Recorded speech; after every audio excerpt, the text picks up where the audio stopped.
सबका एक ही धर्म है। एक बार अमेरिका में मैं कथा बोला, कथा के बाद एक व्यक्ति ने आकर कहा, संसार में इतने सारे धर्म क्यों हैं? कोई ईसाई, कोई बौद्ध, कोई मुस्लिम। मैंने बोला ये तो धर्म नहीं है।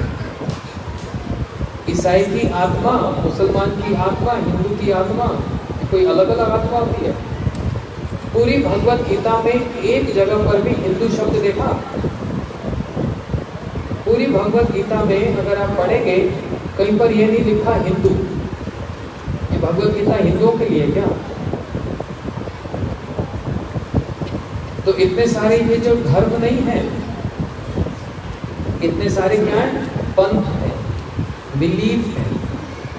धर्म सबे पुंसा परो धर्म, सभी आत्मा का एक ही धर्म है। यथा भक्ति अधोक्षते, भगवान के चरणों की भक्ति प्राप्त करना। और भक्ति करना वो पुरुष हो कि स्त्री हो, कुछ भी हो।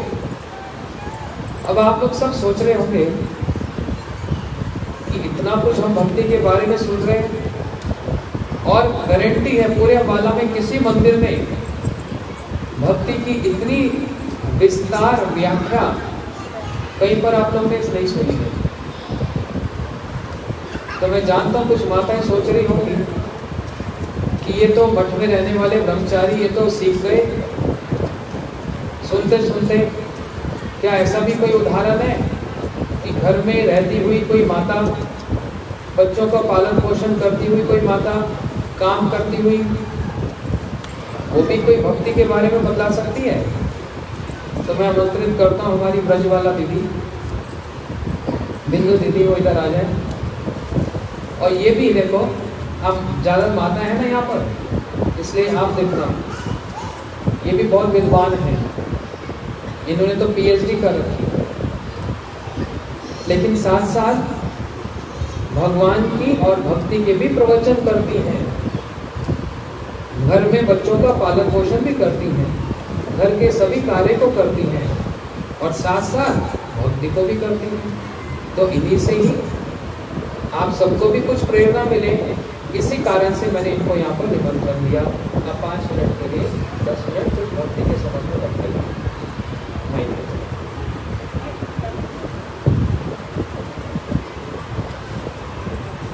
ज्ञानतिमिरान्धस्य ज्ञानाञ्जनशलाकया चक्षुरुन्मीलितं येन तस्मै श्रीगुरुवे नमः। गुरुवे गौरचन्द्राय राधिकाय सदालय कृष्णाय कृष्णभक्ताय तद्भक्ताय नमः। मैं सर्वप्रथम अपने गुरुदेव ओम विष्णु पादष्टोत्तर श्री श्रीमद् भक्तिवेदांत सिद्धांत श्री गुरु महाराज के चरण कमलों में नम्र प्रणाम ज्ञापन करती हूँ। तदनंतर समस्त रूपानुगत गुरु परंपरा के चरणों में मेरा साष्टांग प्रणाम। यहाँ पर समस्त उपस्थित भक्तों को मेरा यथायोग्य प्रणाम। गुरुदेव ने यहाँ पर मुझे बुलाया कि मैं कुछ शब्द कहूँ। बिल्कुल भी मैं गुरुजी मेंटली प्रिपेयर नहीं थी इस चीज़ के लिए। तो गुरुजी ने कहा कि घर में रहते हुए भक्ति किस प्रकार से हो सकती है, वास्तव में भक्ति है क्या। बहुत ही साधारण शब्दों में हम अगर समझें तो भक्ति क्या है कि जो हमारा नित्य स्वरूप है, जिनके साथ हमारा संबंध है, उनके साथ हम अपना अटैचमेंट फील करते हैं या नहीं, और जहाँ पर हम अपनी एनर्जी को देते हैं, किसके लिए हम अपनी एनर्जी को देते हैं, जिसके साथ हमें अपना संबंध प्रतीत होता है। तो अभी हमारी पूर्व वक्ताओं में से भी प्रभु जी ने बताया कि प्रत्येक जीव के हृदय में भक्ति विद्यमान है, परंतु उसका दर्शन, उसका जो प्रेजेंटेशन है वो नहीं हो पाता। वो किस प्रकार से होता है? भक्त्या संजात्या भक्त्या, कि जिनके हृदय में भक्ति है वो आकर आकर्षित करते हैं और वो भक्ति जागृत होती है। सभी भगवान को किसी न किसी रूप में मानते हैं, जिनको हम पंथ भी कहते हैं, पर वो ये मानते हैं कि एक ईश्वर है या एक नियंता है जिसके अंतर्गत हम सब हैं और उनके साथ हमारा संबंध है। परंतु उसको वास्तविक रूप में समझाने वाले कौन हैं? गुरुवर्ग हैं, जो हमारे गुरुवर्ग समस्त विश्व पर भ्रमण करते हैं। यदि हम कानून की भाषा में कहते हैं कि कोर्ट्स का जुरिस्डिक्शन होता है कि ये अम्बाला कोर्ट के जुरिस्डिक्शन में ये एरिया आता है, ये केसेस ये कोर्ट ही देख पाएगी, लेकिन जो हमारे गुरुवर्ग हैं उनका जुरिस्डिक्शन इस एरिया, इस डिस्ट्रिक्ट में तो क्या, इस स्टेट में तो क्या, आप कह सकते देश में तो क्या, संपूर्ण संसार, संपूर्ण ब्रह्मांड में है। तो समस्त जगत जीवों को भक्ति के मार्ग में लगाने के लिए हमारे गुरुदेव और भी गुरुवर्ग, वैष्णव नित्य प्रति हमारे पास आते हैं। हम कभी भी गुरु जी को ढूंढने के लिए नहीं जाते, क्योंकि हम किसी वस्तु की खोज तब करेंगे जब हमें उसके बारे में पता हो। जब हमें पता ही नहीं है, और जैसे किसी बालक के पास कोई हीरा पड़ा हो तो वो उसको एक साधारण पत्थर समझकर ठोकर भी मार दे, तो उसके बारे में क्या समझा जा सकता है। तो जब तक हमें वो दृष्टि, वो चक्षु प्रदान नहीं होते गुरुदेव के द्वारा, तब तक हम कुछ समझ नहीं सकते। उसके बाद किस प्रकार से हम भक्ति कर सकते हैं, भक्तों ने बहुत सुंदर रूप से भक्ति की व्याख्या की।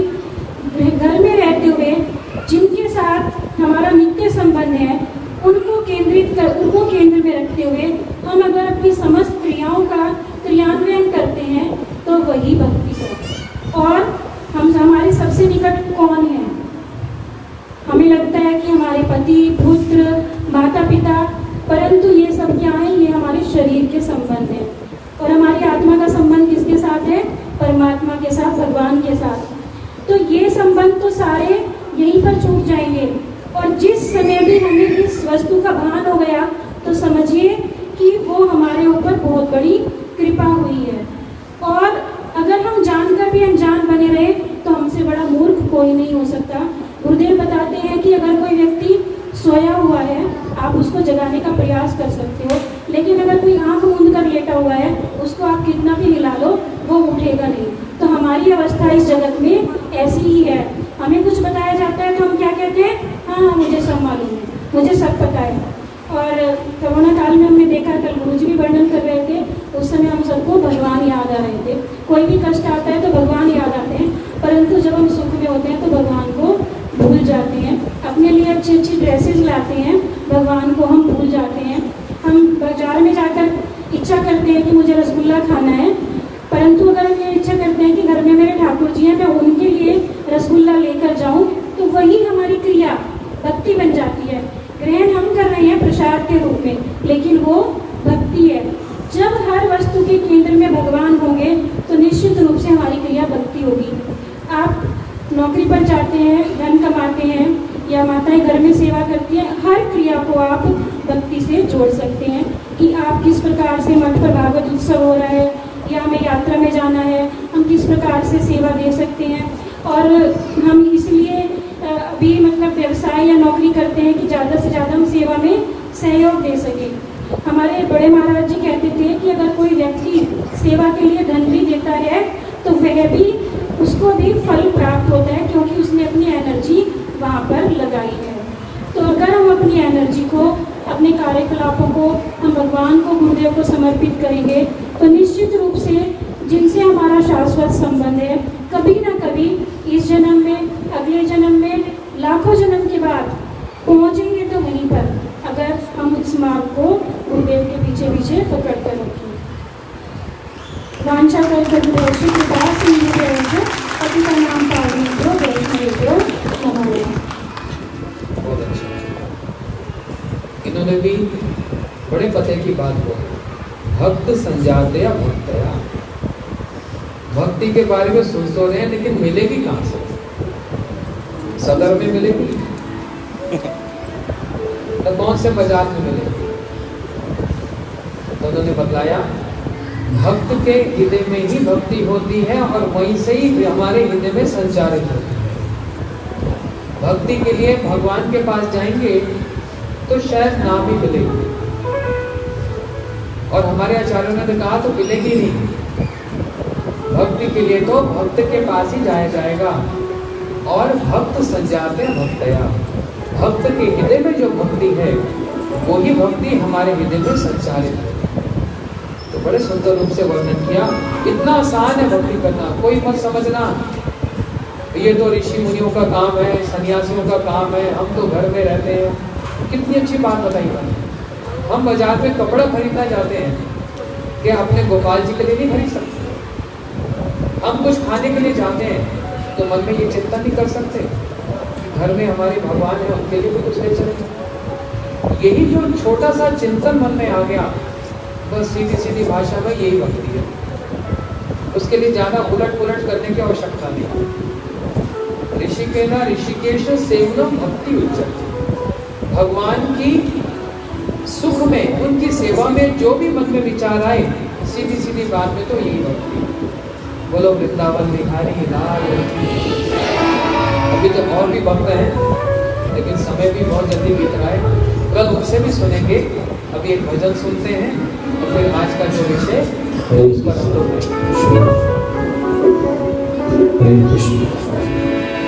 बोल श्री वृंदावन बिहारी लाल जय जय जय जय श्री राधे जय जय श्री राधे। बोल कौन बोला?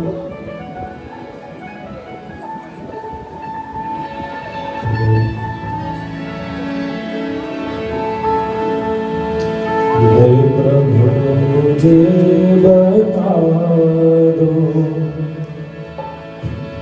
चरणों में कैसे आऊं, माया के बंधनों से छुटकारा कैसे पाऊं। सभी से प्रार्थना है, दोनों हाथ तालियों के साथ श्री ठाकुर जी से प्रार्थना करेंगे। प्रसाद प्रसाद। हे प्रभु मुझे बता दो चरणों में कैसे आऊं, माया के बंधनों से अब मुक्ति कैसे पाऊं। प्रभु मुझे बता दो चरणों सभी बोलिए। माया के बंधनों से अब मुक्ति कैसे पाऊं। हे प्रभु मुझे बता दो। श्री वृंदावन बिहारी लाल की जय जय श्री राधे। हाथ तालियों के साथ श्री ठाकुर जी का स्मरण करते प्रार्थना कीजिए। जय राधे।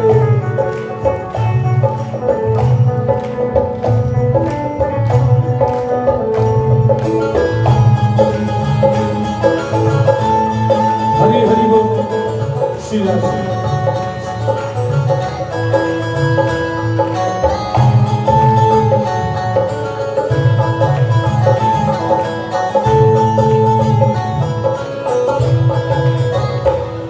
न जानू कोई पूजन अज्ञानी हूँ मैं भगवन। न जानू कोई पूजन अज्ञानी हूँ मैं भगवन। हो न जानू कोई पूजन अज्ञानी हूँ मैं भगवन। जारू को एक सुगानी ठाकुर जी का महात्मा के साथ अज्ञानी हूँ मैं भगवन। ओ करुणा कृपा दयालु, करुणा कृपा दयालु। ओ बंधन से छूट जाओ, हे प्रभु मुझे बता। प्रेम सुगानी हे माधो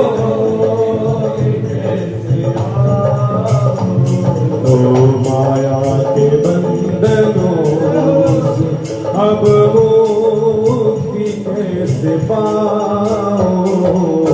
माया के बंधनों से अब मुक्ति हाथ आगे ताली के साथ बोलिए। हे श्याम दीनानाथ दीनानाथ दीनानाथ दीनानाथ। हे माधव हे माधव दीनानाथ। पुकारिए प्रेम से, दोनों आंखों को बंद करिए। तालियों की सेवा में जुड़ी तालियों के साथ श्री ठाकुर से प्रार्थना कीजिए। क्रंदन करते हुए हृदय से प्रार्थना कीजिए। उनके नामों से हमें आह्वान कीजिए, बोलिए हे नाथ दीनानाथ, हे नाथ दीनानाथ, हे नाथ हे माधव, हे नाथ दीनानाथ, ओ हे नाथ दीनानाथ, हे नाथ दीनानाथ, हे नाथ काला हे नाथ दीनानाथ। श्री वृंदावन बिहारी लाल की जय हो, जय जय श्री राम।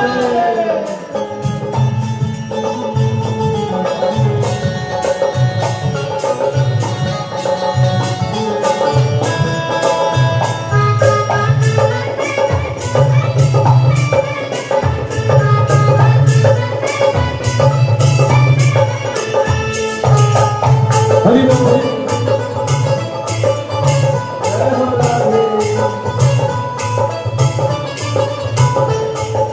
भगवान कैसे हैं विश्वनाथा, अलग अलग व्याख्या की भक्तों ने। भगवान भाव के जनार्दन, भावों को ग्रहण करने वाले। यदि कोई सोचे कि भगवान को मैं 56 भोग लगा के प्रसन्न कर लूं, भगवान के लिए ये करके मैं उनको प्रसन्न कर लूं, नहीं। यदि उस 56 भोग में वो प्रेम नहीं, भाव नहीं, वो श्रद्धा नहीं, तो भगवान ग्रहण नहीं करते। दुर्योधन का 56 भोगों को त्याग दिया और विदुर के घर जाके शुरू को साथ खा रहे हैं। सबसे ऊंची प्रेम श्रद्धा। तो यही भजन में यही बात बता रहे, समझने का प्रयास कीजिए। तो कह रहे हैं आगे, ना जानो कोई पूजन, अज्ञानी हूँ मैं भगवन। ना जानो कोई पूजन नहीं जानते हो, अज्ञान हूँ मैं भगवन। यदि ज्ञान से भक्ति मिलती तो नहीं, न कर्म से न ज्ञान से, प्रेम से। प्रेम होना आवश्यक है। पूजक नहीं जानते प्रभु आपका, किंतु भाव है, प्रेम है प्रभु से। तो भगवान जहाँ भी है, आपकी जैसे आपके मन में आया कि आज श्री ठाकुर जी को मैं मेरे गाने को यही पसंद है, ये भोग लगाऊंगी, उसी से भी भगवान ने ग्रहण कर लिया। तो कह रहे हैं ना जानो कोई पूजन, अज्ञानी हूँ मैं भगवन। ध्यान की सुन करते हुए कह रहे हैं प्रभु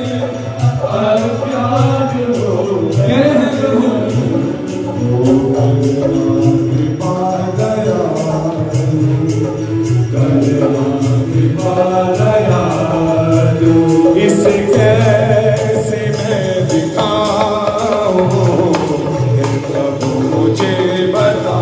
हे माधव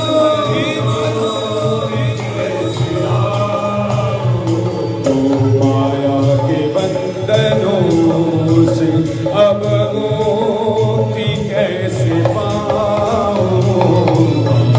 दोनों हाथ ताली के साथ जपिए, पुकारिए माधव को। बोलिए हे नाथ दीनानाथ, ताली के साथ हे नाथ दीनानाथ, हे नाथ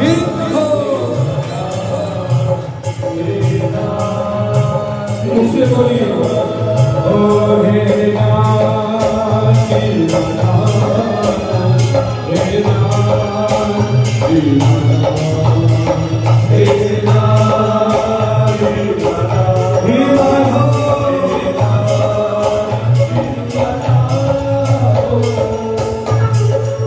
श्री वृंदावन बिहारी लाल की जय जय श्री राम। प्रेम से श्री ठाकुर जी का स्मरण करते हैं।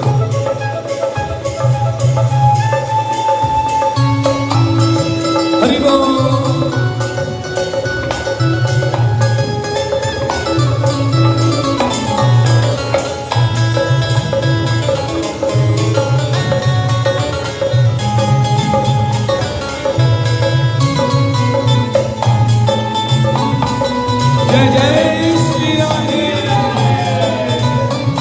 कह रहे हैं प्रभु जी, मैं हूँ पतित स्वामी, तुम हो पतित पावन। मैं हूँ पतित स्वामी, तुम हो पतित पावन। मैं हूँ पतित स्वामी, तुम हो पतित पावन। मैं हूँ पतित। और हाथ तालु के साथ प्रार्थना कीजिए, तुम हो। और कह रहे हैं, देखिए भक्ति में जो जितना श्रेष्ठ होता है ना, उतना ही दीनहीन होता है, उतना ही निम्न दिखाता है अपने आप को। ये भक्ति के लक्षण है, ये भजन के लक्षण है। तो भक्त हृदय से प्रार्थना करते बोल रहे हैं, प्रभु अब गुण भरा हृदय, अब गुण भरा हृदय, इसे कैसे मैं दिखाऊं। अब गुण भरा हृदय, अब गुण है प्रभु,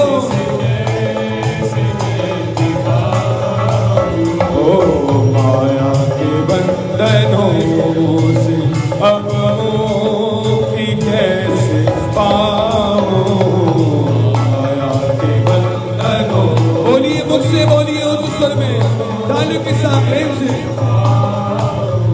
ओ प्रभु मुझे बता, चरणों में कैसे आऊं। प्रभु मुझे बता। हाथ उठा के तालु के साथ प्रेम से उच्च स्वर में बोलेंगे सभी एक साथ, दोनों हाथों को उठाकर तालु के साथ क्या बोलना है? हे नाथ दीनानाथ, हे नाथ दीनानाथ, हे प्रभु, बोलिए ओ हे नाथ दीनानाथ, हे नाथ दीनानाथ, हे कृष्ण, हे कृष्ण, हे कृष्ण। श्री राधा माधव की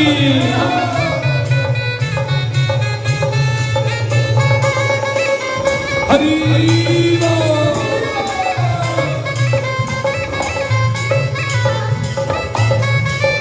ताली किससे बोलते हैं? जय हो राधे राधे।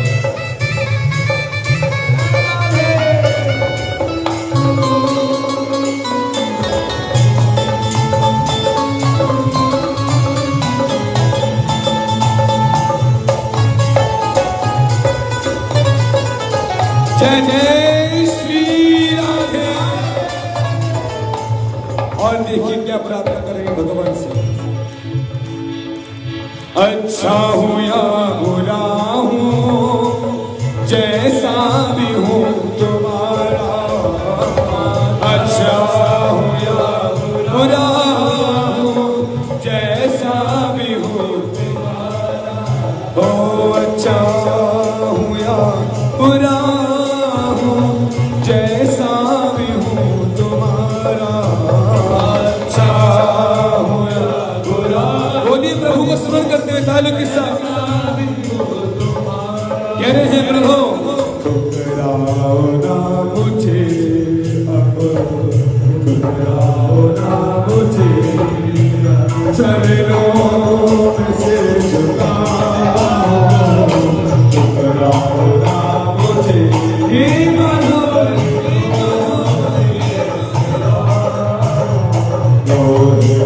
मुझे बता, चरणों में कैसे आऊं।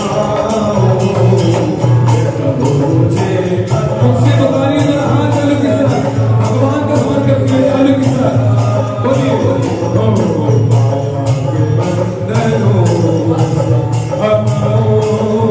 कैसे पाऊं। बोलिए हे माधव, हाथ लगे तालु के साथ बोलिए, हे नाथ दीनानाथ, हे नाथ दीनानाथ, हे नाथ, बोलो बोलो हे नाथ, हे नाथ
श्री कृष्ण जन्म उत्सव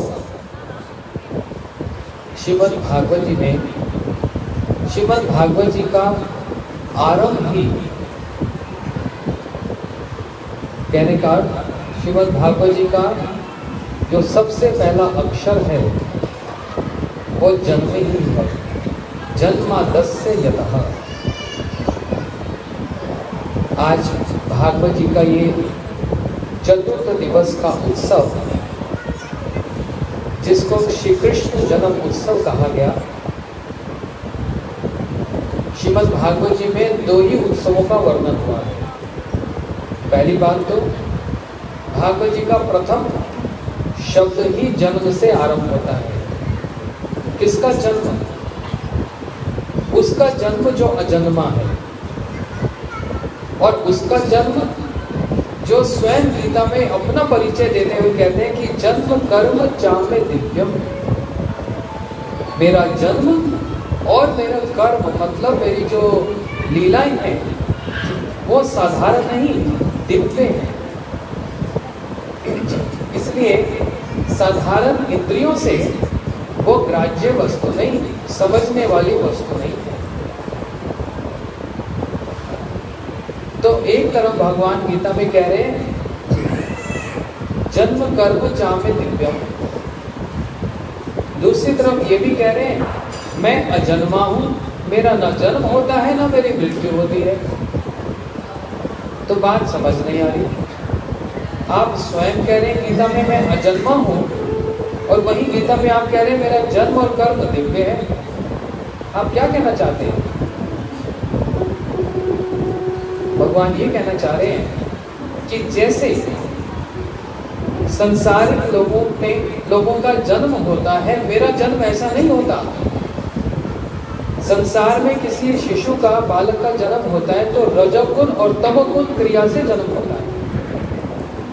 भगवान तीनों गुणों से ऊंचे निर्गुण स्थिति में है, इसलिए ना तमोगुण, ना रजोगुण और ना ही सत्व गुण में उनका जन्म तो निर्गुण स्थिति में होता है, निर्गुण अवस्था में होता है। उनका जन्म विशुद्ध सत्वमय हृदय में होता है। एक साधक साधन करते हुए शुद्ध सत्व को प्राप्त करता है, सत्व गुण से भी ऊपर शुद्ध सत्व को प्राप्त करता है। शुद्ध सत्व मतलब उसकी चेतना एकदम पवित्र, पावन। लेकिन उससे भी ऊंची एक स्थिति जिसको कहते हैं विशुद्ध सत्व, वे हैं श्री नंद महाराज और उनकी भार्जे श्री यशोदा मैया। जितने भगवान के परिकर श्री गोलोक में जो अवस्थित हैं, वे विशुद्ध सत्व में हैं। वहां तक किसी की पहुंच नहीं। वहां कोई नंद महाराज नहीं बन सकता, कोई यशोदा मैया नहीं बन सकती, कोई राधा रानी नहीं बन पाएंगी, कोई ललिता विशाखा नहीं बन पाएंगी, कोई श्रीराम सुबल, मधुमंगल, स्तोत्र, कृष्ण, अर्जुन, ये सब नहीं बन पाएंगे। कोई विशुद्ध सत्व नहीं। भगवान का स्थान कहाँ? विशुद्ध सत्व में है। इसलिए भागवत जी में 2 उत्सव का वर्णन आया, एक तो नंद उत्सव और दूसरा रास उत्सव। एक तो वात्सल्य रस में और एक मधुर रस में। पूरे भागवत जी में यही 2 उत्सव हैं। तो उन दोनों उत्सवों में श्री नंद उत्सव की बड़ी महिमा, क्योंकि अजन्मा जन्म लेके दिखला रहा है। भगवान क्यों जन्म लेते हैं, अर्थात यहाँ पर क्यों आते हैं? आप तो सुखपूर्वक गोलोक वृंदावन में आप वहां के निवासी हो, फिर आपको यहाँ क्यों आना पड़ता है? आना पड़ता नहीं, अपनी इच्छा से आए। जैसे आप लोग कहें भागवत में आना पड़ता है, तो आपको कोई जबरदस्ती करता है? हाँ, जबरदस्ती है। बोलते हैं वहां कथा इतनी अच्छी होती है कि आना पड़ता ही है। वहां कीर्तन और ठाकुर जी का श्रृंगार इतना सुंदर होता है कि आना पड़ता ही है। मतलब भगवान ऐसे खींच लेते हैं कि हम 5 बजे सब लोग घड़ी देखने लगते हैं, अब तो चलें। कुछ लोग 6 बजे के बाद घड़ी देखते हैं कि घड़ी थोड़ी लेट चलती है, और किसी की घड़ी 7 बजे चलती है। चलो 1 घंटा सुन लेंगे, फिर तो भंडारा है ही। वो घड़ी 7 साढ़े 7 चलती है, लेकिन प्राय 6 बजे घड़ी बजती है, अलार्म बजता है।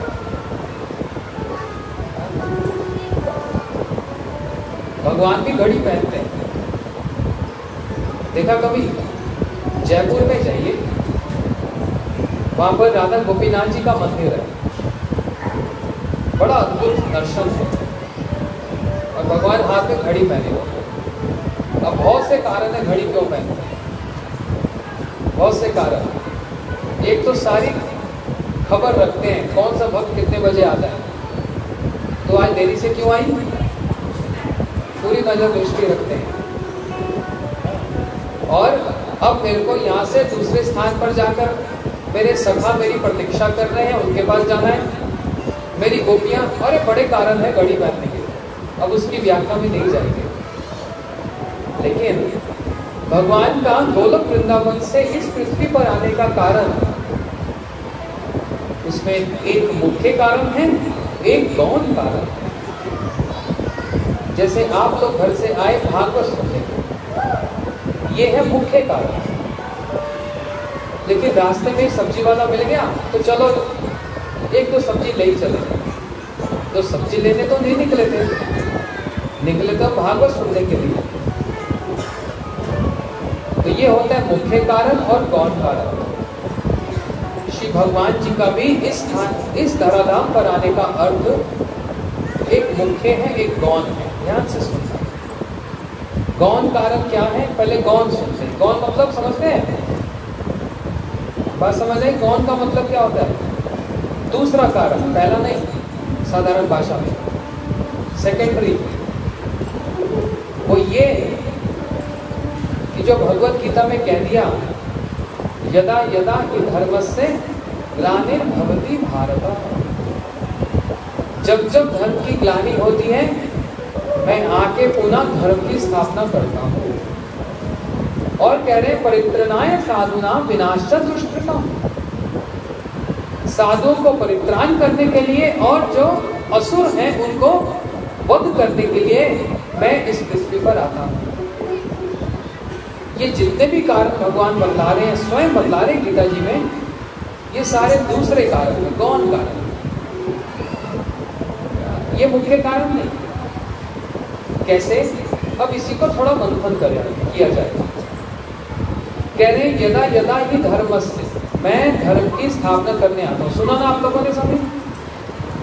मैं धर्म की स्थापना करने आता हूँ, ये भगवान जी कह रहे हैं। लेकिन साथ ही साथ फिर गीता जी के अंतिम श्लोक में ये भी कह दिया कि सर्व धर्मान परित्यज्य माम एकम शरणम व्रज, सारे धर्मों को त्याग करके मेरी शरण में आ जाओ। आपका स्वागत है। सभी स्वागत हमारे आज के स्पेशल गेस्ट विशिष्ट अतिथि हैं और हमारी बिंदु दीदी का है। आप कृपया आगे थोड़ा इनका परिचय दीजिए सबको और इनके लिए चेयर की व्यवस्था करें।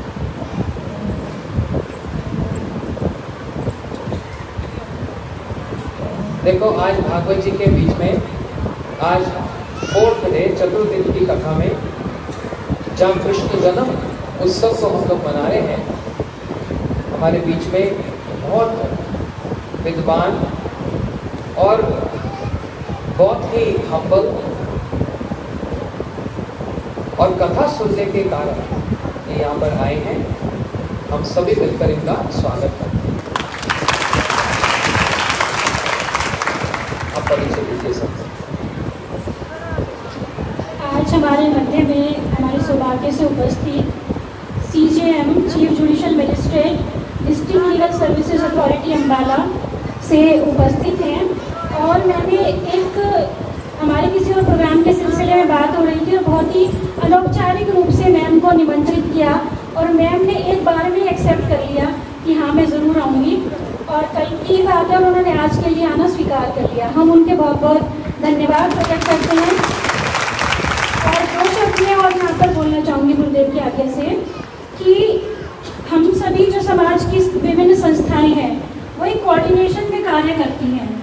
तो जो हमारा लीगल डिपार्टमेंट है वो लोगों को उनके न्याय की व्यवस्था कराता है कि उनके न्यायिक अधिकार उपलब्ध हो। जो गरीब व्यक्ति न्याय की व्यवस्था तक नहीं पहुंच पाते तो मैडम के प्रशासन के अंतर्गत उन सभी लोगों के लिए निःशुल्क कानूनी व्यवस्था उपलब्ध है। जो भी कोई गरीब लाचार और कोई भी आपदा से पीड़ित व्यक्ति है वो ADR सेंटर अम्बाला में है डिस्ट्रिक्ट कोर्ट में, वहाँ पर जा सकते हैं और अपनी समस्या का समाधान कर सकते हैं। वो फ्री ऑफ कॉस्ट है। और इधर हम जो लोग स्पिरिचुअल फील्ड में हैं गुरुजी के अनुगत्य में हम भी समाज की सेवा करते हैं। यदि समाज में से 4 बुराइयाँ चली जाएं जिसके लिए हमारे यहाँ कहा जाता है no intoxication, no meat eating, no illicit relationship and no gambling, यानी कि मीट नहीं खाना है, जुआ नहीं खेलना है, अवैध स्त्री पुरुष संग नहीं करना है। इस प्रकार से 4 नियमों का पालन अगर हम समाज में करने लग जाएं तो मैं समझती हूँ कि कानून व्यवस्था भी बहुत दुरुस्त हो जाएगी और आप लोगों के ऊपर भी बर्डन कम रहेगा। तो हम सभी का ये समन्वित प्रयास है कि हम समाज सेवा के कार्य में अग्रसर रहें और हमारे गुरुदेव हर फील्ड के लिए कार्य करते हैं। और अभी इससे पहले भी कहा था कि जुरिस्डिक्शन लिमिटेड नहीं है, अनलिमिटेड है, वर्ल्ड वाइड है, पूरे विश्व में प्रचार करते हैं और ऐसे ऐसे भक्त हमारे सामने प्रस्तुत करते हैं गुरुदेव। कोई अमेरिका से है, कोई कैनेडियन है, कोई PhD है। तो इस प्रकार से भक्ति के पथ पर अग्रसर हो रहे हैं। हरे कृष्ण। माला अर्पण करके हमें स्वागत कीजिए।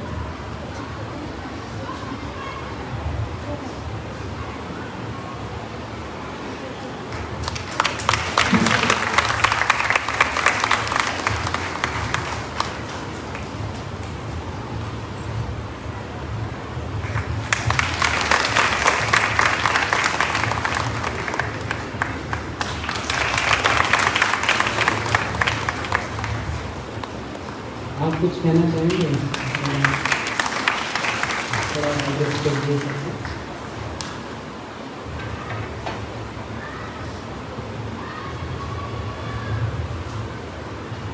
सभी को मेरा नमस्कार। सभी माताएं, बहनें, बुजुर्ग, भाई, बच्चे, बहुत अच्छा लग रहा है यहाँ आकर और इस जगह का ऑरा ही अलग है। Maybe it's your presence which is actually making this place so beautiful. बिंदु मैम ने आपको बताया हम लोग क्या करते हैं।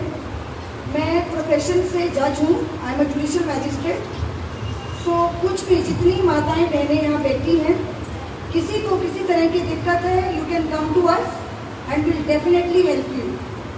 आपको किसी तरह की कानूनी सहायता या किसी और तरह की सहायता भी चाहिए, बुजुर्गों को, बच्चों को और औरतों को, तो हमारा दफ्तर आपके लिए हमेशा खुला है। दूसरा एक और बात मैं कहना चाहूँगी, ये तो हो गई सामाजिक बात। ये जो आज गैदरिंग है ये ये जिंदगी की असली सच्चाई है। आप कैसे इंसान हो, आप में कितनी इंसानियत है और आप इस जिंदगी से क्या कमा कर ले जा रहे हो। This is what life is all about. नौकरी है, मेरी जुडिशरी की है, आप कोई ऑफिस में काम करता है, कोई घर में काम करता है, ये सारी हमारी जिंदगी की जर्नी है। जो इस जर्नी के अलावा हम अपनी इंसानियत को, अपने अच्छेपन को कैसे मेंटेन करते हैं, that's what real life is all about. So always be smiling, rising and shining. Thank you so very much. I want to thank you with all my heart to be here. Likewise. Yeah, it gives me immense pleasure. Thank you, Bindu ma'am. Thank you, sir.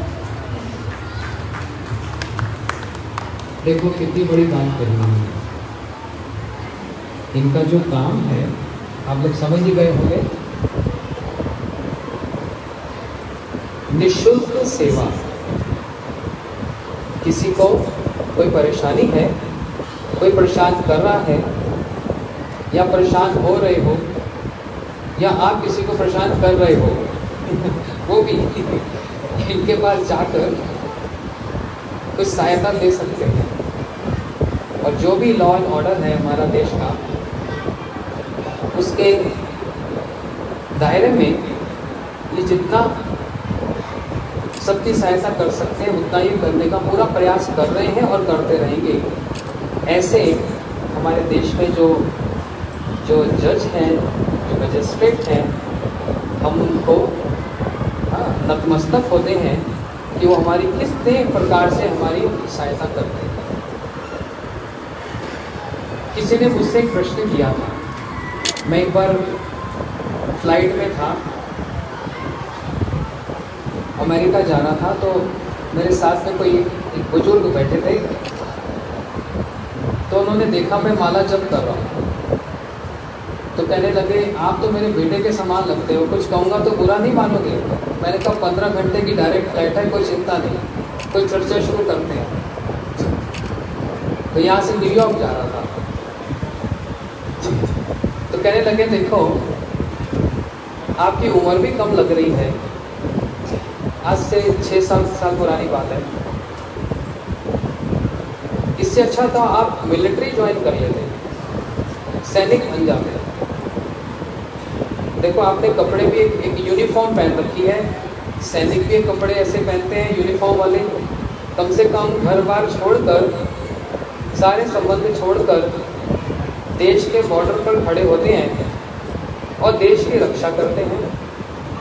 वह सैनिक जागता है और उनके जागने के कारण सारे नागरिक चैन की नींद सोते हैं। तो ऐसा कुछ कर लेते हैं, अगर घर बार छोड़ना ही था, पढ़ाई लिखाई सब छोड़ना था, तो ऐसा कुछ कर लेते हैं, साधु बन के इधर घूमते उधर घूमते हो, कभी इनका खाते हो कभी उनका खाते हो, इससे समाज का क्या लाभ होगा। बड़ी देर कहा, मैंने कहा मैं कुछ कहूँ, फिर आप भी पूरा नहीं मानना, बोलते नहीं आप भी कहो। तो मैंने उनको ये समझाया, जिस प्रकार एक सैनिक, हर एक सैनिक का कितना बड़ा योगदान है देश के लिए, जिस प्रकार वो अपने सारे रिलेशन, अपने सारे इमोशंस सब कुछ छोड़कर देश की सेवा करता है, बॉर्डर पर खड़ा होकर। देखो मैंने पहले ही बोला ना, मैडम कितनी हम्बल है।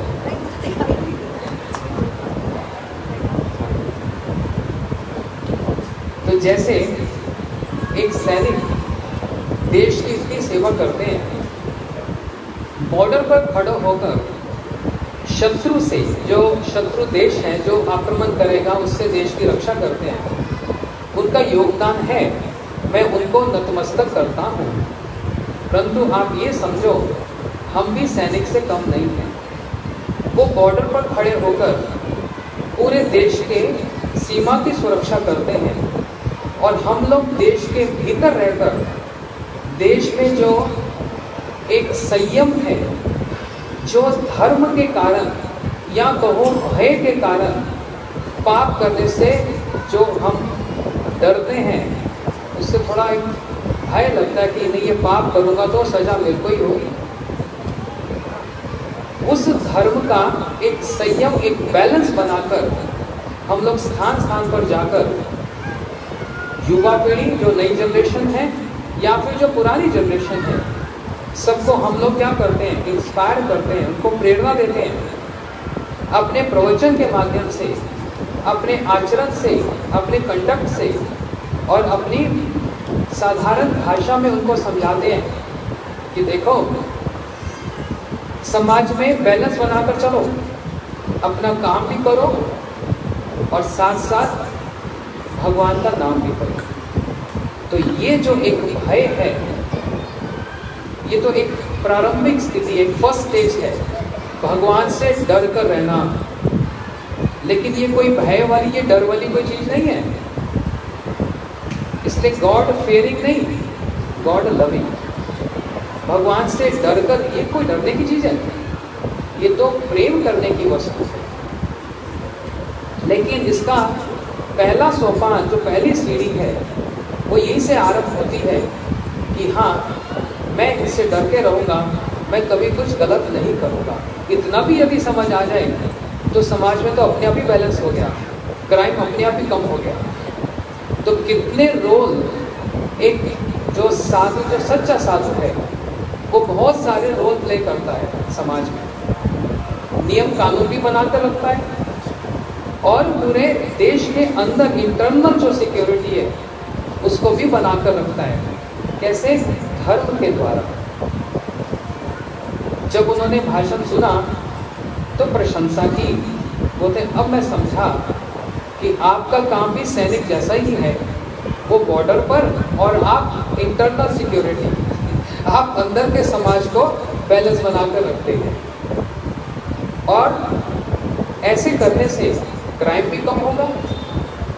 जैसे हमारे गुरुजी, जिन्होंने पूरे विश्व में कृष्ण भक्ति का प्रचार किया, पूरे वर्ल्ड वाइड 500-600 मंदिर हैं, और नए नए जनरेशन के बच्चे, जैसे यहाँ पर भी ये IIT गोल्ड मेडलिस्ट हैं, वो बैठे हैं, अमेरिका से आए हैं, ऐसे बहुत सारे हैं।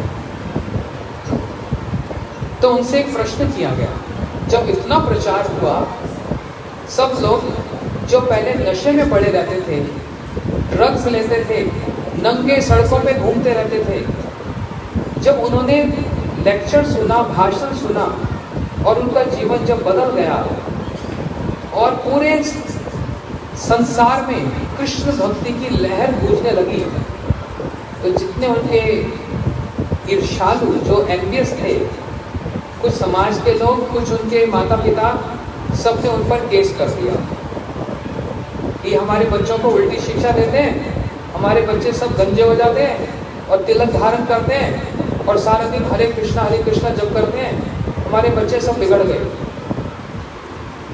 तो जब उन पर केस हुआ, अमेरिका की बात बोल रहा हूँ, मजिस्ट्रेट के सामने उनसे पूछा गया, आपको कुछ कहना है?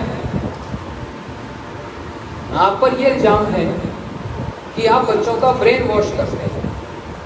तो बड़े हंसकर उन्होंने कहा, बिल्कुल ठीक कहा इन लोगों ने, मैं सच में ब्रेन वॉश करता हूँ। If brain is polluted, it is need to get wash. अगर ब्रेन पोल्यूशन है, उसमें अगर दिमाग में गंदगी है, उसको सफाई करना तो बहुत जरूरी है। तो मैं तो एक कर्मचारी का काम करता हूँ। आपने हमारे समाज के लिए क्या किया? सब लोग पूछने लगे। बोलते हैं, मैं आपके देश के समाज के लिए वो करता हूँ जो आपका देश $मिलियन, करोड़ों रुपए, खरबों रुपए खर्च करके भी नहीं कर पा रहा, और मैं फ्री ऑफ कॉस्ट करता हूँ। आपके देश को तो मुझको कुछ पुरस्कार देना चाहिए। सारे लोग ड्रग एडिक्ट हैं, ड्रग्स ले लेकर सारे समाज को दूषित कर रहे हैं, घर बर्बाद हो रहे हैं, और पूरी सरकार मिलकर इतना पैसा खर्च करती है एडवर्टाइजमेंट और ऐसे प्रोजेक्ट्स शुरू करती है कि लोगों के ड्रग्स छूट जाएं, लेकिन कोई असर नहीं हो रहा। और मैं उनको कृष्ण भक्ति की बात सुनाता हूँ, उनको कथा सुनाता हूँ, सुनकर उनका जीवन परिवर्तन हो जाता है। मैं एक पैसा भी नहीं देता।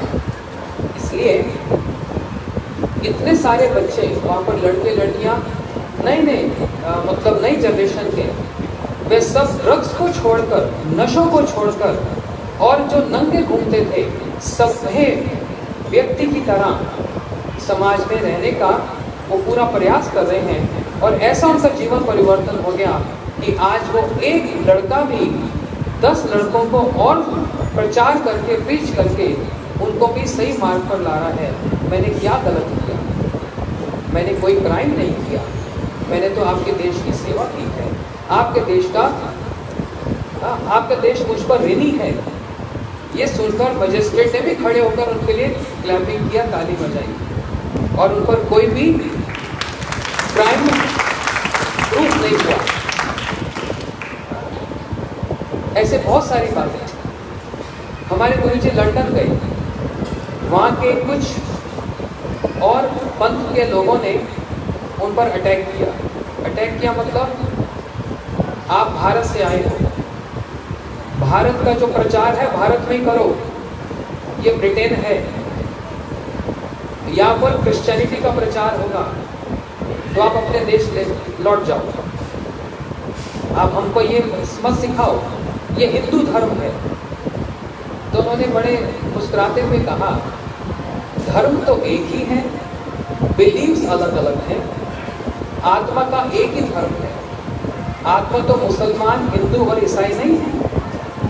पूरी भगवत गीता में, जैसे पहले बता रहा था, पूरी भगवत गीता में जो श्लोक है उसमें कहीं पर भी हिंदू शब्द नहीं लिखा है, वहां पर आत्मा की बात नहीं है। और सभी पुंसा परो धर्मो, भागवत इस बात को कह रही है कि सभी आत्मा, सभी जीवों का एक ही धर्म है, भगवान का प्रेम प्राप्त करना। ये जो अलग अलग धर्म जो कहे जाते हैं वो धर्म नहीं है, ये अलग अलग बिलीव्स हैं, अलग अलग पंथ हैं, लेकिन सभी तो जीवात्मा है। और जहाँ पर आप ये कह रहे हैं कि मैं भारत से आया हूँ और वहीं पर ही प्रचार करूँ, तो मैं एक बात कहना चाहता हूँ। आप लोग भारत में आए, आपने बहुत कुछ लूट कर यहाँ से लेकर चले गए वापस ब्रिटेन में, सब कुछ ले लिया, यहाँ तक कि हमारा कोहिनूर हीरा भी ले लिया। जो राजा मान सिंह अपने महल में, उनको उसका परिचय भी प्राप्त नहीं था, उसको पता नहीं था ये कोहिनूर है क्या। पेपर वेट का काम करता था वहाँ पर, पेपर वेट रखते थे, जैसे होता है पेपर वेट। तो आप सब कुछ यहाँ से ले गए, एक चीज आप छोड़ गए, बस वो वापस देने आया कि जब सब कुछ लूट कर ले गए तो भारत की संस्कृति क्यों नहीं लूट कर ले गए, उसको क्यों वहां छोड़ दिया। भारत की संस्कृति जो इतनी उन्नत है, सारा विश्व आज उसको नतमस्तक होता है और इसका पालन करता है। मैं सारे देशों में जाता हूँ, China, Russia, Brazil, Mexico, Costa Rica, कोई ऐसा देश नहीं मैं नहीं जाता, और सब जगह आपको सड़कों पर सभी हरे कृष्णा ये भगवान का नाम करते हुए लोग मिलेंगे, तिलक धारण किए हुए मिलेंगे। क्यों? ये कोई रिलीजन ट्रांसफॉर्मेशन नहीं है, ये कोई धर्म का परिवर्तन नहीं है। वास्तव में जीवन की सच्चाई, हम हैं कौन, हमारा भगवान के साथ संबंध क्या है, इस बात को जानना ही यही धर्म है, यही भागवत धर्म है। मैं कौन हूँ? हम सड़क पर जाएं और किसी से पूछें, अपना परिचय पूछें। हाँ, वहाँ पर तो हम लोग ऐसे बोलते हैं कि कोई सड़क पे जाए तो स्ट्रीट पे पूछे हुआ मैं, और यहाँ साधारण भाषा में बोलो मैं कौन हूँ।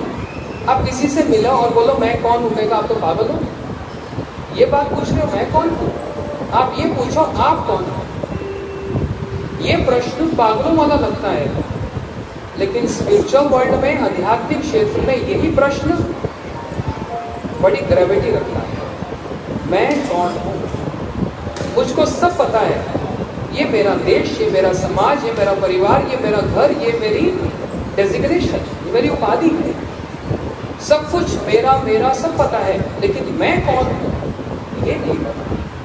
मैं क्यों बार बार जन्म लेता हूँ, मैं क्यों बार बार मर जाता हूँ, मैं कभी पुरुष शरीर में आता हूँ, कभी मैं स्त्री शरीर में आता हूँ।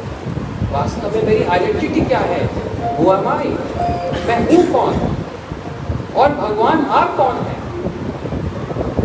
मेरा आपके साथ क्या संबंध है, कुछ है भी कि नहीं है। ये इतनी डिटेल फिलॉसफी है, इसकी इतनी इनडेप्थ है कि इसको जितना पढ़ा जाए, जितना अनुशीलन किया जाए, उतना ही लगता है और ज़्यादा इसमें इनडेप्थ में जाऊँ, और पढ़ूँ और पढ़ूँ और पढ़ूँ।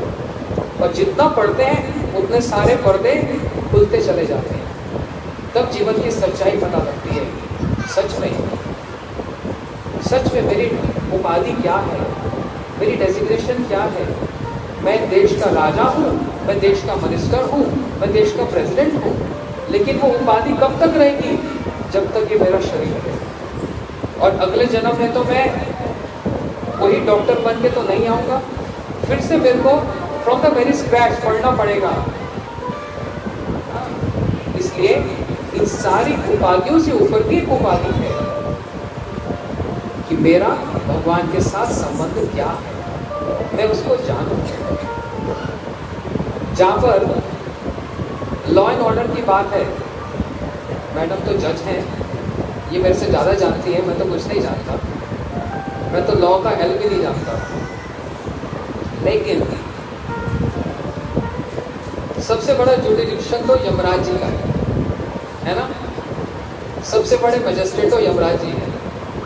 अच्छा, यमराज जी का नाम लेकर सब लोग डरते हैं।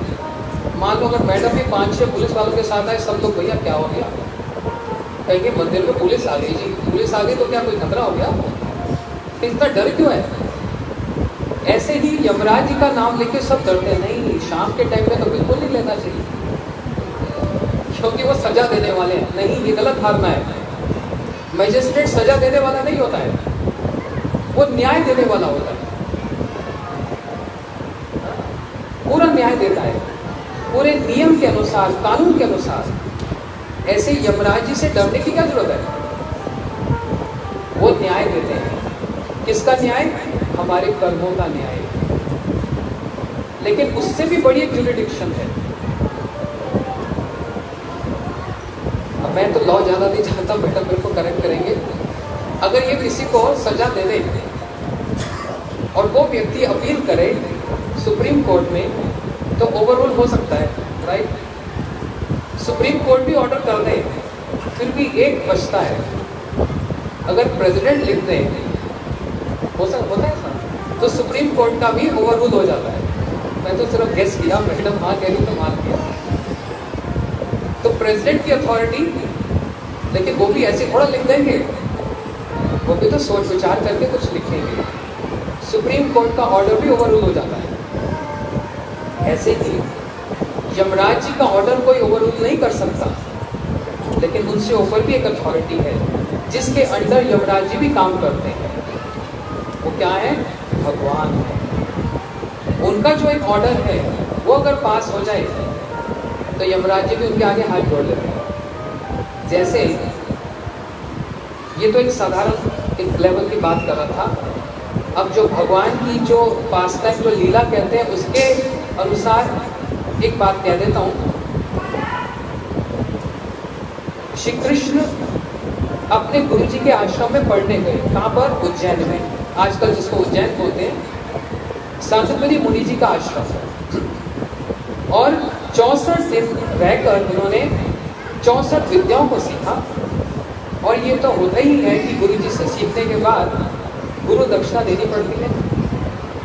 तो भगवान अपने गुरु जी के पास आए, सांदीपनि मुनि जी, कहने लगे आपने बहुत सिखाया, अब गुरु दक्षिणा में कुछ आपको देना है। सांदीपनि मुनि जी ने कहा, विचार किया, ये कोई साधारण बालक तो नहीं है, एक कला सीखने में एक जन्म लग जाए और ये 64 दिन में 64 कला सीख गए। कुछ को तो ये लग रहा है भगवान है, अभी तक पहचान नहीं पाए। तो कहा कि मेरे को आपसे कुछ नहीं चाहिए, मैंने आपको गुरु के ऋण से उऋण किया, आप ऑब्लाइज नहीं है, कुछ नहीं चाहिए मेरे। तो भगवान कृष्ण गुरु माता के पास आए, अर्थात सांदीपनि मुनि जी की पत्नी के पास।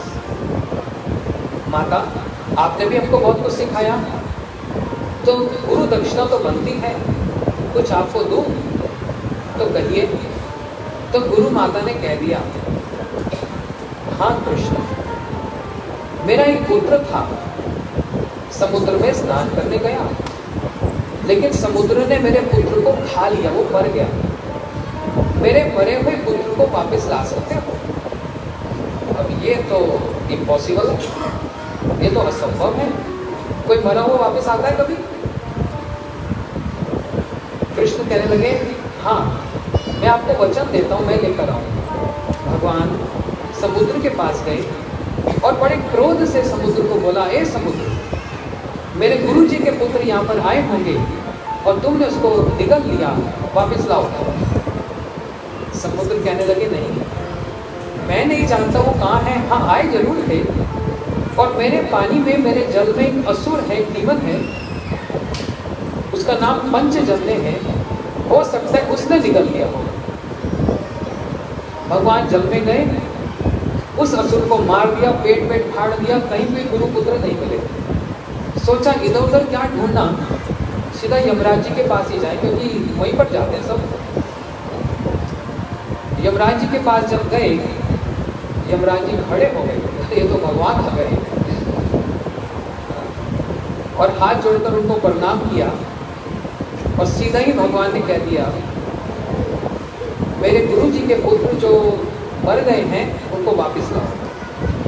अब यमराज जी सोचने लगे, तो नियम तो नहीं है ऐसा, कि कोई नियम कानून तो है नहीं कि कोई मर जाए और उसको वापस, कोई मृत्यु को प्राप्त हो जाए उसको वापस छोड़ा जाए। लेकिन यमराज जी ने सोचा, ये तो हायर अथॉरिटी है, ये तो कुछ भी ओवर रूल कर सकते हैं। इसलिए उन्होंने कहा, प्रभु ये प्रकृति का ये स्वभाव और नेचर तो नहीं है, लेकिन आपके सामने तो कुछ भी असंभव नहीं है। मैं तो कुछ वाक्य भी नहीं कह सकता हूँ। ये आपके गुरुपुत्र हैं, ये आप जानो, ये मैं भी आपके अंदर ही काम करता हूँ, नियम बनाने वाले आप, ये गुरुपुत्र आपको समर्पण किया। भगवान गुरु जी के पुत्र को लेकर आए और गुरु जी को अर्पण किया। इम्पॉसिबल को पॉसिबल, कर्तव्य अकर्तुम अन्यथा कर्तव्य, पॉसिबल को इम्पॉसिबल और इम्पॉसिबल को पॉसिबल। ये एक ऐसी अथॉरिटी है, एक ऐसा स्थान है जहाँ पर सारे नियम बदल के रह सकते हैं। एक टेररिस्ट, उग्रवादी, जिसका काम ही मारना है और अपने जीवन में इतने लोगों को मारा, उसको क्या सजा मिलनी चाहिए? एक टेररिस्ट को क्या सजा मिलनी चाहिए? उम्र कैद या फांसी की सजा, हैंग टिल डेथ। तो एक तो ये संसार का नियम है, लेकिन इसके ऊपर भी एक नियम है, एक लॉ है, वो है प्रेम का नियम। हम लोगों ने वाल्मीकि जी का नाम सुना होगा, जिन्होंने रामायण लिखी। उनका पास्ट क्या था?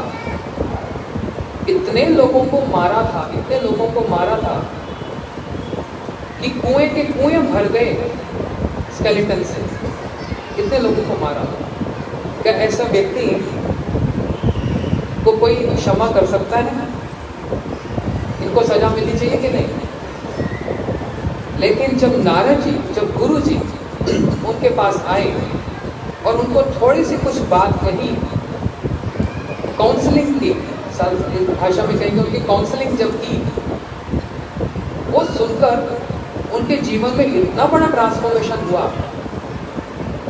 नारद जी ने कहा, तुम राम राम बोलो, यही सारा प्रायश्चित है। लेकिन वाल्मीकि जी का हृदय इतना कठोर हो गया था लोगों को मार मार के, कि इतना आसान छोटा सा राम नाम भी मुंह में नहीं आ रहा। बोलते, गुरुजी मैं बोल नहीं पा रहा राम। अच्छा, मरा बोल सकता है? बोलते, वो तो बहुत आसान है, सारा जीवन तो मारा पीटा। अच्छा तो मरा बोलो। तो क्या बोलने लगे? मरा मरा मरा मरा मरा। और जब मरा मरा बोले तो क्या निकलता है? इसलिए देखो, उलट नाम जगत जग जाना, वाल्मीकि भय ब्रह्म समान। उल्टा नाम जपते जपते जपते वही नाम ही प्रायश्चित हो गया। अब इसको मैं देश के नियम और कानून से कंपेयर नहीं कर रहा, वो अपनी जगह उसका रिस्पेक्ट है, सम्मान है, लेकिन उससे ऊपर भी एक डोमेन है, एक प्रकोष्ठ है, जहां पर सबसे बड़ा अटोनमेंट प्रायश्चित भगवान के नाम को छोड़कर और कोई नहीं। भले ही यहाँ पर हमको सजा हो गई, इस कोर्ट में तो सजा हो गई, लेकिन उस कोर्ट में वो क्षमा का पात्र है, वो रेसिपेंट है, मर्सी, उस पर कृपा हो सकती है, उसके लिए प्रोविजन है, उसके लिए प्रोविजन है। जैसे अगर मैंने किसी को मारा और मैं खुद ही जज साहब के पास पहुंच जाऊं कि मैंने उसको मारा है, तो सजा तो होगी, लेकिन ये कुछ ऐसी अप्रोच कर देंगे, प्रोविजन दे देंगे, सजा 7 साल ना होकर 2 साल या 3 साल हो सकती है। ऐसा हो सकता है ना, क्योंकि मैंने खुद ही क्या किया, प्रायश्चित किया। समझ रहे बात को? इसके साथ साथ एक और बात समझो, एक भक्त कभी भी भगवान से अपने लिए क्षमा नहीं मांगता, बोलता मेरे को जो मैंने गलत किया मेरे को सजा जरूर दो। ये भी एक लॉ है। आज तो सारी कथा लॉ पे ही चल रही है, वो और ही ऐसा है ना। ये गुरुजी हमारे एक एग्जाम्पल देते थे, और ये माना हुआ एग्जाम्पल है। स्कूल में एक प्रिंसिपल है और उसने एक प्रिंसिपल बनाया, एक नियम बनाया, जो भी स्टूडेंट छात्र 10 मिनट भी असेंबली में लेट आया, उसको मैं सबके सामने, जब असेंबली प्रेयर होती है, उसके हाथ में मैं छड़ी मारूंगा, ठीक है। और उसने अपने करियर में, लाइफ में बहुत सारे स्टूडेंट्स को मारा।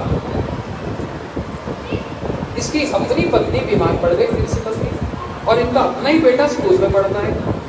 तो प्रिंसिपल ने बोला बेटे को, बेटा माँ को थोड़ा दवाई लेके आना, मैं तो टाइम का पंक्चुअल हूँ, मैं लेट गया तो क्या इंप्रेशन जाएगा, तुम दवाई सब लेकर आना। और प्रिंसिपल तो असेंबली में खड़ा हो गया, बुक लेकर, अपना प्रार्थना चल रही है, प्रेयर्स हो रही हैं, और सबके सामने इसका अपना ही बेटा आधा घंटा लेट आया। अब सारे लोग देख रहे हैं, सारे बच्चे देख रहे हैं, अब क्या करेंगे साथ? आज तो अपना ही बेटा लेट आया, अब देखते हैं मारेंगे कि क्या करेंगे। अब प्रिंसिपल को पता है कि मेरा बेटा लेट क्यों आया, मैं नहीं कहा था, अब इसको कैसे मारूं, बड़ी लगती है हाथ में। प्रिंसिपल ने अपने बेटे को ऑफिस में बुलाया, ऑफिस में आओ। अब सारे लोग इस पर ही बातें करने लग गए, देखो अपना बेटा है ना, आज देखो उनकी कोई खिचड़ी पक रही है। और ऑफिस में जाकर पिता ने, प्रिंसिपल ने अपने बेटे को कहा, बेटा अब सबके सामने तेरे को मारूंगा, बड़ी बेइज्जती होती है, मेरा मन नहीं करा तेरे को मारने का, और मैं जानता हूँ तो लेट क्यों आया। बेटा ने क्या बोला, सर मैं आपका स्टूडेंट हूँ, आप मेरे प्रिंसिपल हैं, पिता और पुत्र वाला संबंध तो घर में रह गया, जैसे आप सबको सजा देते हो आप मुझको सजा दीजिए। नहीं बेटा नहीं, ऐसा मैं नहीं कर सकता। बोलते नहीं, आपने यदि आज मुझको नहीं मारा तो सब लोग आपकी निंदा करेंगे, आपको क्रिटिसाइज करेंगे, जबकि मैं कहूँगा आप मुझको 2 मारो, क्योंकि सब आपकी प्रशंसा करेंगे। मेरे हाथ में दर्द तो जरूर होगा, लेकिन जब आपकी निंदा सुनूंगा, वो वाला पेन तो इस वाले हाथ वाले दर्द से ज़्यादा होगा। इसलिए मैं आपका स्टूडेंट हूँ। प्रिंसिपल बाहर आए और अपने बेटे को बुलाते हैं, इधर आओ, वाई यू आर लेट, देरी से क्यों आए? इसने मुंह नीचे करा, हाथ दिखाओ, एक मारो बैन जोर से, दूसरा निकालो, दूसरा हाथ दिया, फिर मारा उसको। सबको एक मारते थे, अपने बेटा को 2 मारा। और ये सुनकर, ये देखकर जितने बच्चे थे सबने अपने प्रिंसिपल के लिए ताली बजाई, क्लैपिंग की। ये है नियम। इसका अर्थ क्या? ये एक स्टोरी है, कहानी है। एक भक्त भगवान से ये नहीं कहता कि मैंने जो कुछ भी किया आप मेरे को बस माफ कर दो। नहीं, जैसे आप सबको सजा देते हो आप मुझको भी सजा दो। मैं ये नहीं चाहता कि लोग आप पर उंगली उठाएं कि आप पार्शल हो, आप पक्षपात करते हो। सारा जगत ये भी देखे कि जैसे आप सबको सजा देते हो आप अपने भक्त को भी सजा देते हो। लेकिन भक्त और भगवान का संबंध वो पिता और पुत्र वाला है, उसको दुगनी सजा ज्यादा मिलती है। इससे भगवान जो भक्त होता है वो अपने भगवान की प्रशंसा को बढ़ाता है, वो पार्शियलिटी नहीं रखता। एक ये भी एक लॉ है, एक नियम है ना। इसलिए हम भगवान से यही प्रार्थना करते हैं। जैसे एक स्टेट में हमारे गुरुजी बोलते थे, उन्होंने एक इंग्लिश में एक फ्रेज बोला था, कहते हैं कि अगर हम, आपको समझा देता हूँ, हम भगवान के जजमेंट में आएंगे तो हम कहीं भी खरे नहीं उतरेंगे। अगर हम भगवान हमारे जजमेंट करें तो हम कहीं ना कहीं, हर एक व्यक्ति वो गलती जरूर करता है, और भगवान की जजमेंट में यदि हम आएंगे तो हम सभी खरे नहीं उतरेंगे। इसलिए भगवान हम आपसे प्रार्थना करते हैं, we don't want to become the recipient of your judgement, whereas we want to become recipient of your mercy। हम आपके नियम कानून के अंतर्गत तो आ नहीं सकते, हम आपकी कृपा के पात्र हम अवश्य बन सकते हैं। जहाँ पर ये बात कही जाती है तो हो सकता है वो भी हमारा कुछ ओवररूल कर दें, हमारे कुछ अनर्थों को, पापों को भगवान क्षमा कर दें। लेकिन सबसे बड़ा प्रायश्चित क्या है? भगवान का नाम। इसलिए अभी आज सुबह ही मैं किसी से मिलने गया तो जेल है ना यहाँ अम्बाला, वहाँ से मैं नहीं, अंदर नहीं गया जेल में, घबराओ नहीं, बाहर से जा रहा था तो मन में विचार आ रहा था कभी नेक्स्ट टाइम कभी यहाँ आऊँगा तो अगर आप कुछ अरेंज करेंगे, हम जेल में वहाँ पर कुछ कथा करेंगे। वहाँ कैदियों को, ये सिर्फ कैदी भी नहीं, जो वहाँ पर रहते हैं रेजिडेंट, उनको हम 2 दिन 3 दिन या 1 दिन कीर्तन करके, कथा करके उनको इंस्पायर करेंगे। उनको भी बहुत ज़रूरत है, जैसे हम लोग भी एक जेल में बैठे हैं ना, और जेल के अंदर एक जेल है, ये संसार भी एक जेल है जहाँ पर हमारी भी हथकड़ियाँ लगी हुई है। लेकिन उस जेल के अंदर भी एक जेल है, कुछ हुआ उनसे, लेकिन जैसे मैंने बोला एक और प्रकोष्ठ, एक और डोमेन है जहाँ पर भगवान की कृपा। इसलिए हम वहाँ जाकर उनको कथा सुनाएंगे, उनको इंस्पायर करेंगे, तो हो सकता है सब नहीं तो कुछ तो ग्रैच करेंगे, कुछ धारण करेंगे, और उसमें हमारा भी कुछ लाभ होगा। क्या वो लोग अगर सुधर गए, अच्छे इंसान बनकर निकले, तो फिर वो भी आकर प्रचार करेंगे। अमेरिका में हमारा ये चलता है, प्रिजन प्रोग्राम चलता है। हम वहाँ पर अलग अलग जेलों में जाते हैं, हमारे भक्त लोग जाते हैं, वहाँ पर जाकर उनको कीर्तन सुनाते हैं, कथा सुनाते हैं, और फ्री में उनको प्रसाद भी बांटते हैं, और फ्री में उनको किताबें भी देते हैं। तो उनमें से बहुत से लोगों का फीडबैक आता है, हाँ, कि मेरे को पश्चाताप हो रहा है और बस मैं अब सुधर रहा हूँ। बड़ा अच्छा फीडबैक आता है।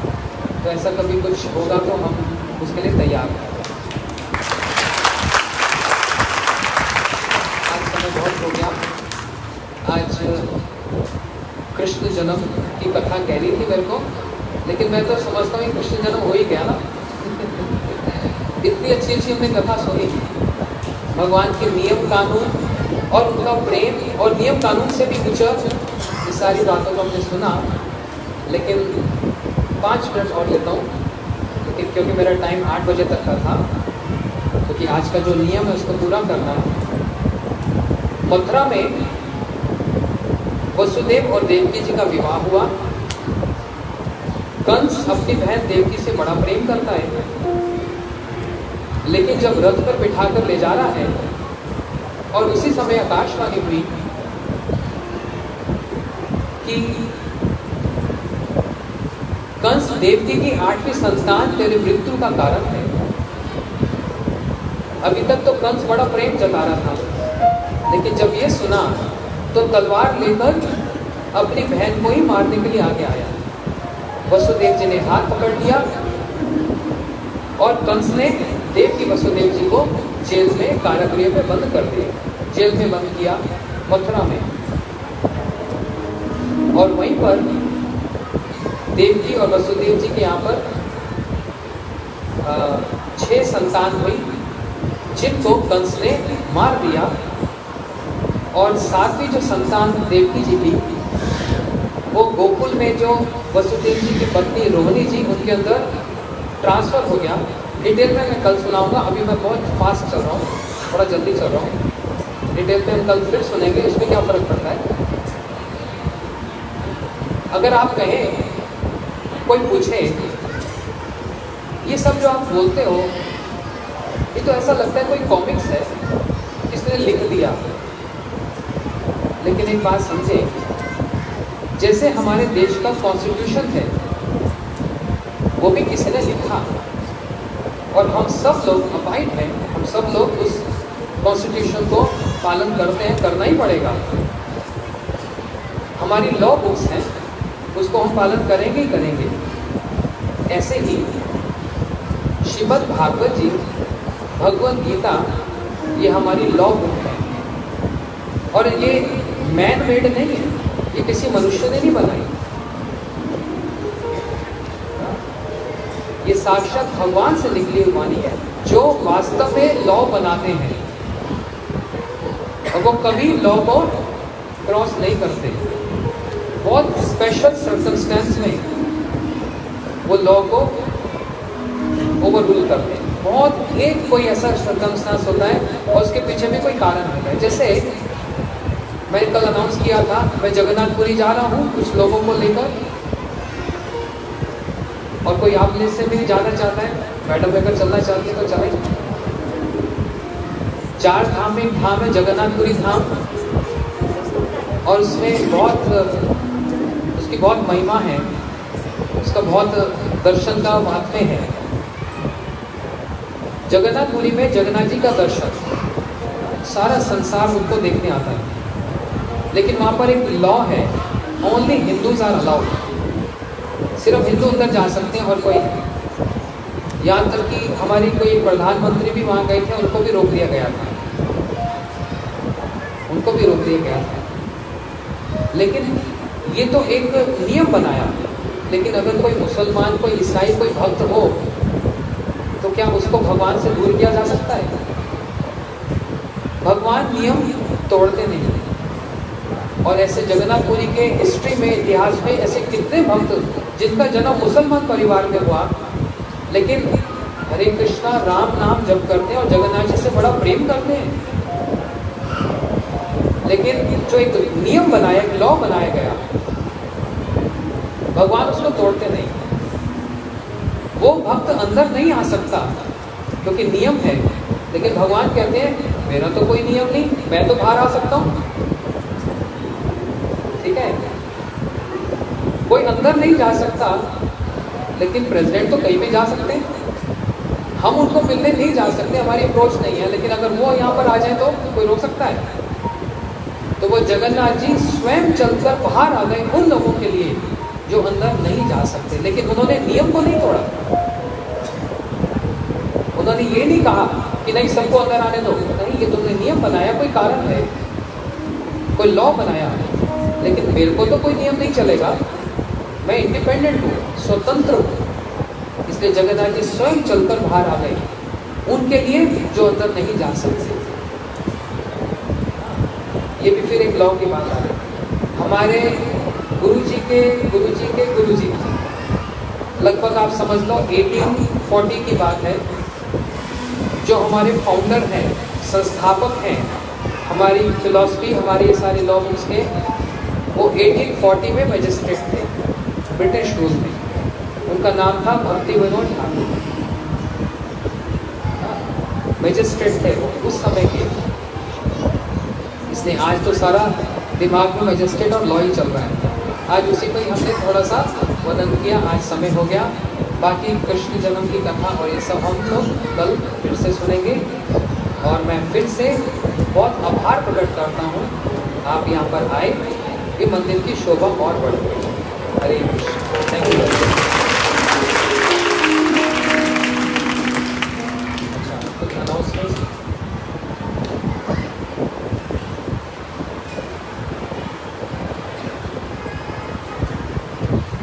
सभी प्रेम से हाथ उठा करके बोलेंगे हरे कृष्णा कृष्ण कृष्णा हरे हरे, हरे राम राम राम हरे हरे। एक मिनट, मैं कुछ बात कहना चाहता हूँ। हम लोग, आप लोग गंदगी में रहना पसंद करते हैं ना सफाई में रहना पसंद करते हैं? गंदगी में कौन रहना चाहता है? आप खड़े करो। अरे कोई भी नहीं रहना चाहता। कोई अपने घर में कूड़ा फेंकता है या घर के बाहर फेंकता है? बाहर फेंकते हैं ना। मेरे को देख के 2-3 दिन से बड़ा दुख हो रहा है। हमारे भक्त बाहर इतना अच्छा प्रसाद देते हैं और सबसे लेके कह रहा, कुछ ऐसे बच्चे हैं जो खाकर पूरा इधर उधर कचरा फेंक देते हैं, है ना? ये अच्छी बात है। और प्रसाद भी फेंक देते हैं। अगर आपको नहीं खाना, कम से कम घर में किसी के लिए ले जाओ, नहीं तो बाहर कुत्ता है, बिल्ली है, किसी को खिला दो। लेकिन ऐसे अनादर को नहीं करना चाहिए। मैं स्वयं कुछ भक्तों के साथ मिलकर मैंने ही पत्तल उठाया था, पूरी सड़क को साफ किया। क्यों? सफाई रखना हमारा कर्तव्य है ना। तो इसलिए बाहर डस्टबिन है, कचरा वो कूड़ेदान है, आप लोग खाकर वहाँ पर फेंकिए। हमारे भी थोड़ा समय बचेगा और आपका भी समय बचेगा। बस यही कहना चाहता हूँ। जिस प्रकार से आप गुरुदेव के मुखारबिंद से हरि कथा श्रवण कर रहे हो, और उसी क्रम में गुरुदेव ने अभी बताया कि गुरुदेव बहुत से भक्तों को श्री जगन्नाथपुरी लेकर के जा रहे हैं 6 अक्टूबर से 9 अक्टूबर। तो यहाँ से अम्बाला से भी बहुत से भक्त जा रहे हैं, और अभी भी जो जाना चाहते हैं हमारे वासुदेव प्रभु को आप कांटेक्ट कर सकते हैं।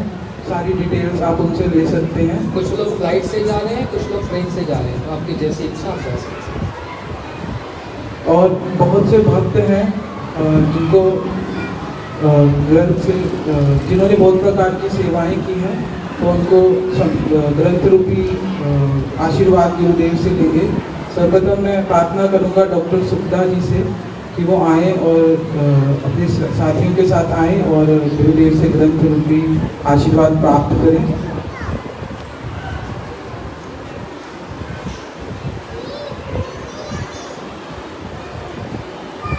साथ ही साथ मैं प्रार्थना करूंगा भोपाल सिंह जी से, संजीव नागर जी से, राधिका जी से, महेश गुप्ता मित्र परिवार, ज्ञानचंद जी, GS कैटरर, संदीप गुप्ता, के गोयल जी, वो भी ग्रंथ रूपी आशीर्वाद प्राप्त करें। रोबिन जी, VK गुप्ता जी, रजनीश गोयल जी, प्रियंका चौधरी जी, अजय खन्ना जी,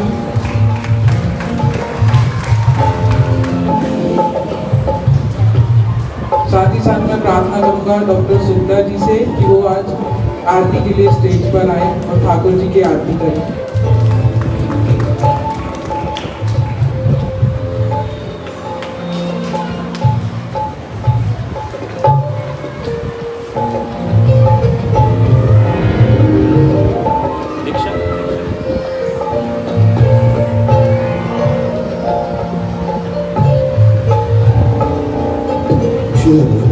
हरे कृष्ण।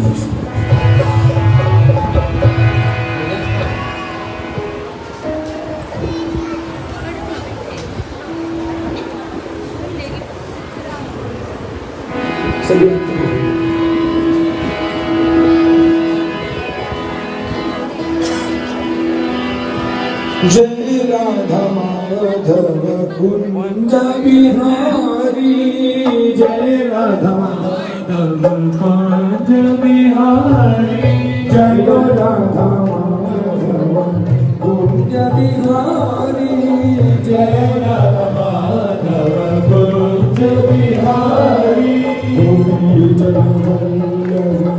गिरिवरधारी गोविंद वल्लभ गिरिवरधारी हो यशोदानंदन ब्रज जनरंजना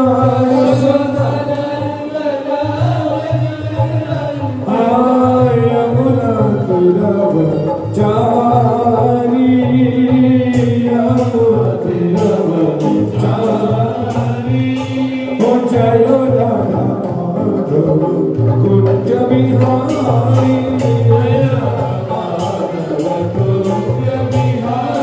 हो जयो राधा कुंज बिहारी बोलिए सभी लोग हाथ कुंज बिहारी गिरिवरधारी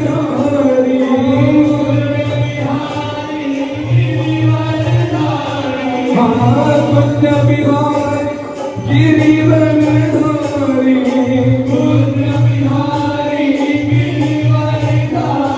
हो जयो राधा माधव कुंज बिहारी जयो राधा माधव जयो राधा माधव कुंज बिहारी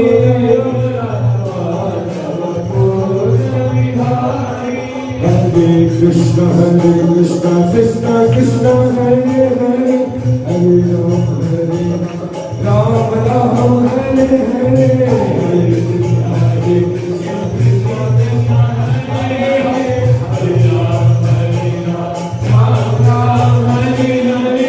जय जगन्नाथ स्वामी जय जगन्नाथ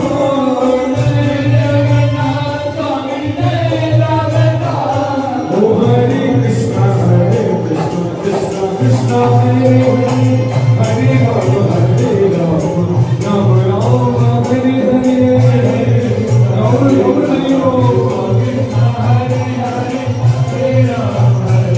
राम राम हरे ओ हरे कृष्ण कृष्ण कृष्ण हरे हरे हरे राम राम राम हरे हरे हरे हरे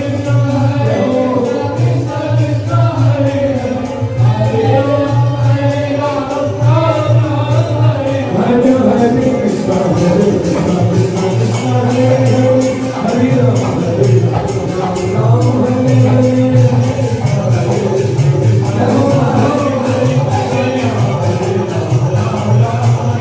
ओ हरे कृष्ण कृष्ण कृष्ण हरे हरे हरे राम जय जय श्री राम हरे राधे कुंज बिहारी रास बिहारी राधा कुंज बिहारी राधा विनोद बिहारी ओ कुंज बिहारी जय गिरिवरधारी ओ गिरिवरधारी कुंज बिहारी ओ कुंज बिहारी